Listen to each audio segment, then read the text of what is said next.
इससे पहले वीडियो में हमने जाना था कि हाइपरटेंशन या फिर ब्लड प्रेशर का बढ़ जाना क्या होता है, उसमें कौन कौन सी ग्रेड होती है और कौन सी ग्रेड के लिए कौन सी दवा इस्तेमाल की जाती है।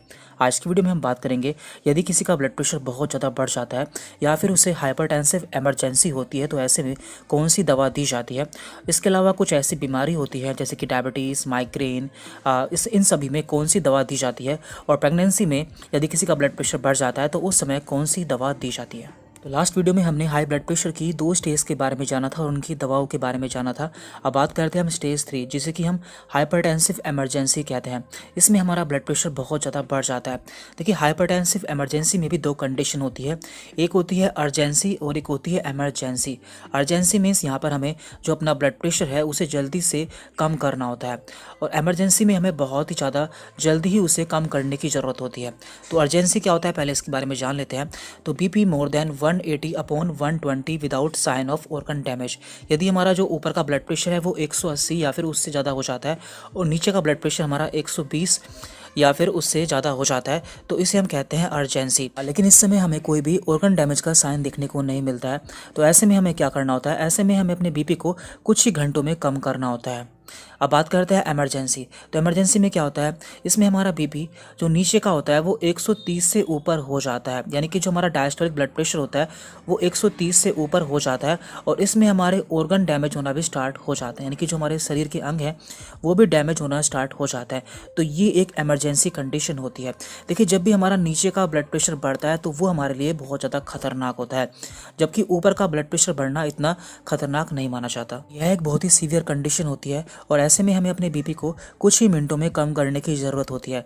यदि हम ऐसा नहीं करते हैं तो हमारे बाकी ऑर्गन भी डैमेज होना स्टार्ट हो जाता है, जिससे हमारे ब्रेन में हाइपरटेंसिव एन्सेफेलोपैथी देखने को मिल सकती है, जिससे हमारे सिर में बहुत तेज़ दर्द हो सकता है, हमें कन्फ्यूजन हो सकती है और हमें इरिटेबिलिटी भी हो सकती है। इसके अलावा जो हमारी आर्टरीज होती हैं, यानी कि हमारी खून की नलिकाएं होती हैं, वो भी डैमेज होना स्टार्ट हो जाती है और वहाँ पर एक्यूट एओर्टिक सिंड्रोम हो सकता है। इसके अलावा हमारी आंखों में भी एक्यूट रेटिनोपैथी देखने को मिल सकता है, जिससे हमारी आंखें खराब होना स्टार्ट हो जाती हैं, और इसके साथ में हमारी किडनी पर भी इसका बुरा प्रभाव देखने को मिल सकता है, जिससे हमें हाइपरटेंसिव नेफ्रोपैथी देखने को मिलती है, जिससे हमें हेमेचूरिया यानी कि हमारे यूरिन में खून आने लगता है, प्रोटीन यूरिया यानी कि हमारे यूरिन में प्रोटीन आने लगता है, ऐसे सभी साइन देखने को मिलते हैं। इसके साथ में हमारे हार्ट पर भी इसका बुरा प्रभाव देखने को मिल सकता है, हमें एक्यूट हार्ट फेल्योर भी हो सकता है। ये ऐसी कंडीशन होती है जब हमारा नीचे का ब्लड प्रेशर 130 से ऊपर हो जाता है, तब देखने को मिलती है। अब हम जान लेते हैं कि ऐसी कंडीशन में कौन सी दवा इस्तेमाल की जाती है। तो इसके लिए ड्रग ऑफ चॉइस है सोडियम नाइट्रोप्रोसाइड। यह एक रैपिड एक्टिंग ड्रग है, यानी कि बहुत तेज़ी से काम करती है, और ये इंजेक्शन फॉर्म में मिलती है, जो कि इमरजेंसी कंडीशन में बहुत ज़्यादा इस्तेमाल की जाती है। अब हम जान लेते हैं कि यदि किसी को कोई बीमारी होती है तो ऐसे में कौन कौन सी हाइपरटेंसिव मेडिसिन इस्तेमाल की जाती है। तो हाइपरटेंसिव मेडिसिन की 4 क्लास होती है, AC inhibitor, thyroid, beta blocker और कैल्शियम चैनल ब्लॉकर। तो इन सभी के बारे में हम पहले ही जान चुके हैं। यदि आपने वो वीडियो नहीं देखी है तो उसका लिंक आपको नीचे डिस्क्रिप्शन बॉक्स में मिल जाएगा। तो पहले हम बात करते हैं डायबिटीज़ के लिए।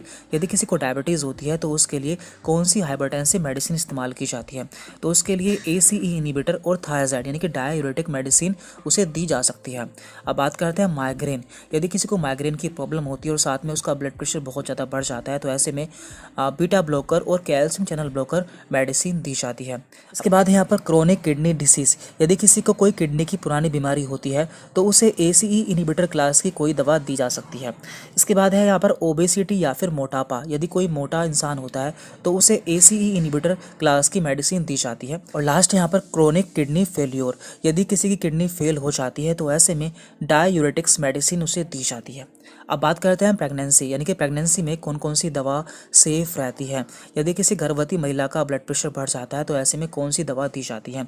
तो इसके लिए 3 मेडिसिन ऐसी हैं जो कि सबसे ज़्यादा इस्तेमाल की जाती है, और उसके लिए ट्रिक है हमला, HMLA। तो H से यहाँ पर है हाइड्रालाजीन, M से यहाँ पर मिथाइल डोपा एंड LA से यहाँ पर है लेबिटालोल। तो ये तीनों ऐसी दवाएं हैं जो कि यदि किसी महिला का, जो गर्भवती महिला का ब्लड प्रेशर बढ़ जाता है तो ऐसे में यूज़ की जाती है।